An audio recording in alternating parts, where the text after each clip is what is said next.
This is Outside of New York, in-depth discussions with members of the art world who live and work outside of New York. And here's your host, Craig Gould.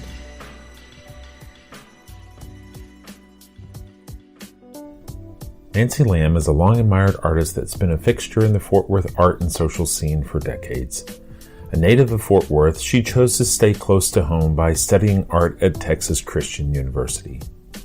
Nancy first gained recognition in her hometown through a series of art classes she taught at the Fort Worth Museum of Science and History, which included her production of 3D work. But Nancy is probably best known for her large-scale oil paintings of candid Fort Worth society scenes.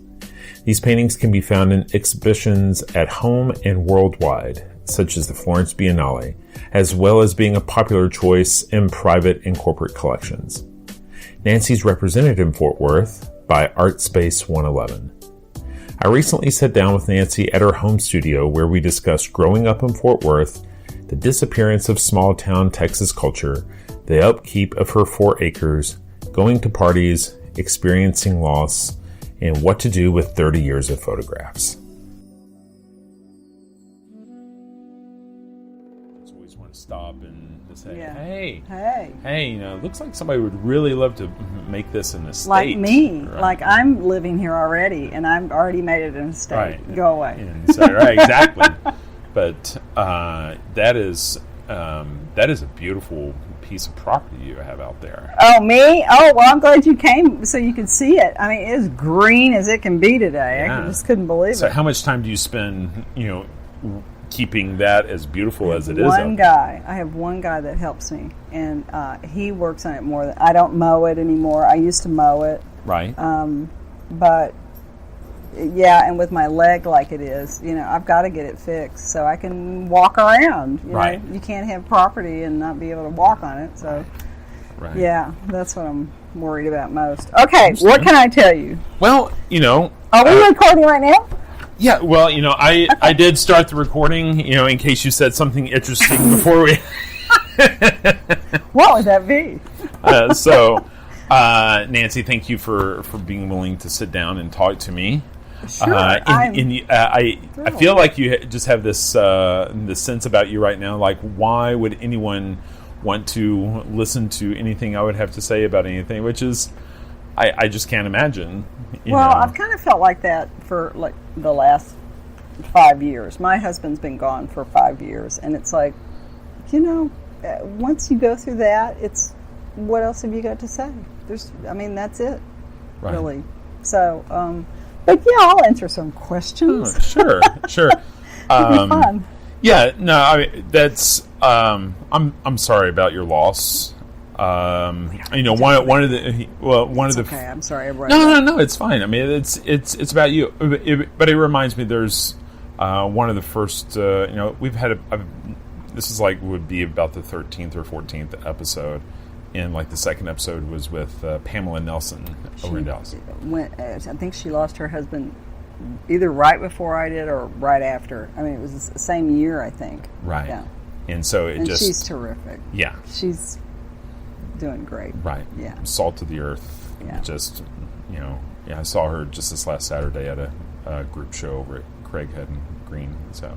And I'm sure that, I kept working, and that really sort of made the time go by, and it also, sort of let me lose myself, and so I'm really, every time I finish a painting or finish anything, I think, God, it's already been 5 years. It's like, I feel like I've been in a vacuum. I really do. Right. But yeah, the working on anything really helps. Right. But I guess, there are certain life moments where, time is sort of measured as before and after certain things, right? Yeah.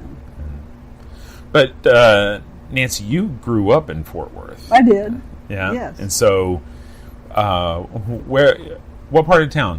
Where? Right up the street, actually.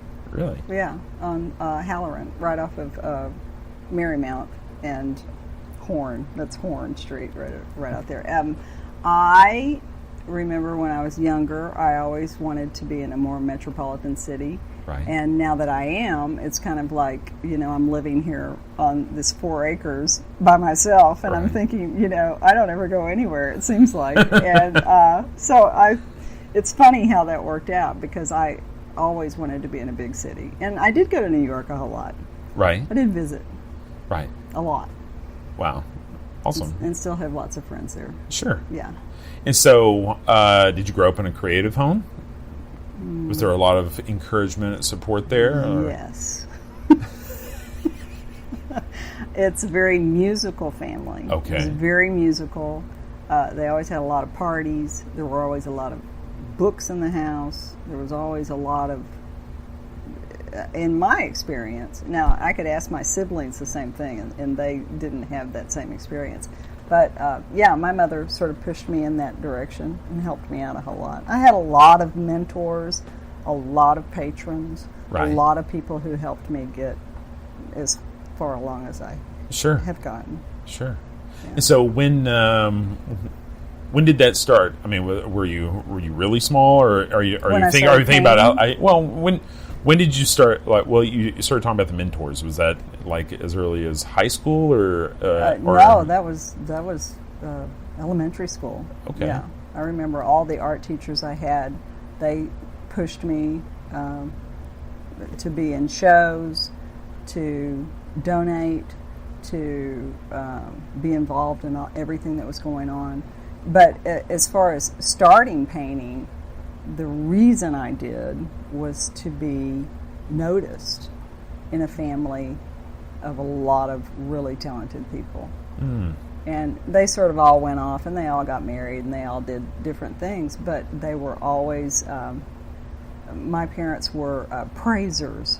Everybody was fabulous, and everybody was incredible. And so, I wanted to, when I came along, I was fourth in line, and I wanted some of that. Yeah, so I had to do something to differentiate yourself. I had to do something, and that's what I was good at. I mean, it was a natural thing. Sure. Yeah, pretty much. Yeah. So was it drawing? So at that age, was it drawing and 6 years old? Yeah, it was. Pretty much. Right. And so you stuck around town to go to college, right? I'm kind of a homebody, and I've really proved that to myself at this age. But yeah, I was very close to my parents, and there was 1 or 2 periods where I almost got away to New York, but it's hard to move to a different city when you're 61 years old. Right. And start all over again. I mean, one of the things that I love about if you can call it a career, I don't even look at it as a career. It's just my life. It's you build on one thing and keep building and building and building. Right. And you're never finished until, maybe you go on and do something else. And I used to think there were always a lot of people who would say, why don't you do this, and why don't you do that, and why can't you do this, and it was like, well, I'm not dead yet. Right. Just give me a minute, would you? I'm doing this right at the moment. Right. So, yeah, I ended up doing a lot of different things. I loved experimenting with a lot of different things. Sure. And I was even in a museum class that was an experimental art class. Okay. We learned how to do everything. Right. Yes. Which you should. You should experiment with everything. So so was that at TCU, or was it was that at the Science and History Museum? Oh, wow! Of all places, right? Which it's not in place anymore. So they've changed their mission statement, and so it's a completely different place now. But, right. Yeah. And so I think your your current body of work as is what I think most people think of you as, but I've read that you do a lot of things. Well, sculpture. I love a challenge, right? Especially if someone presents one to me. I have a lot of things that I'd really like to do in my head, but I keep thinking, I'll do that later because I'd rather do this right now. But I have a million ideas and a million things that I'd really love to do. Sure. So I guess I need to live a little bit longer. Well, a little bit. I hope. No one's rushing you to leave. Well, I was there for a minute or two, but I think I've gotten past that. Right. Yeah. So where was your first big break? Where? I haven't had it yet. Really? I don't think so. People would argue that. What do you mean? What do you mean by break? Well, when did you first start showing? Where did you first start selling your work? Well, let's see. It was probably in the public school art shows. Okay. Those were the first actual shows that I was in. And then I was in a couple of shows with some friends of mine, and it was on Camp Bowie, and it was called, there was the Latch String Gallery, and then there was Patio Gallery, and then I showed with Ralph Carr, gave me my first big show. Right. But as far as, my big break, when I think of that, I think of something that's really going to knock my socks off.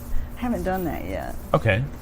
So let's redefine it then. So at what point did you feel like people took notice of you, and for your art? Oh, when I first paid attention to it, you mean? Or it was probably Mayfest. Okay. The first couple of Mayfests that they had were very unusual, and they were the Modern Art Museum was involved in a lot of that. And, okay. That was a great place to meet a lot of people. And then I taught for 34 years. Uh-huh. And that's a wonderful way to meet people. Sure. Because everybody knows you when you're the teacher. You're not always going to remember every student that you have, but that's fine. Oh, okay. So were those private lessons, or were you at a teaching school? No, I never did. I might have done some private lessons along the way, but I don't remember. I didn't do them at home or anything like that. Right. It was mostly through the Science and History Museum again. Okay. Because they had art classes there. Okay. Yeah. And so that's when people started knowing who Nancy Lamb was. So I get this impression that people in Fort Worth they have an idea of who Nancy Lamb is, and that you show up a lot. No, I have to disagree. I obviously pulled in the wrong driveway tonight. Are you sure you have the right Nancy Lamb? I always think nobody sees me. Maybe they do. I don't know. People are I'll say it this way. People are very nice to me. Okay. Well, you seem to be a very nice person. People, all right, is it fair to say that people think of you as the lady with the camera at the events? I have gotten a lot of publicity for that. And they have said that a lot, yeah. Okay. Yeah. And so those that body of work, does that all fall under the heading of social spaces? Is that what? Pretty much. There are times when I go outside of that. There's another series that I have sort of in the background at the same time as that's going on, and it's trying to capture the Texas that I grew up in. Okay. And the Texas of my parents. Right.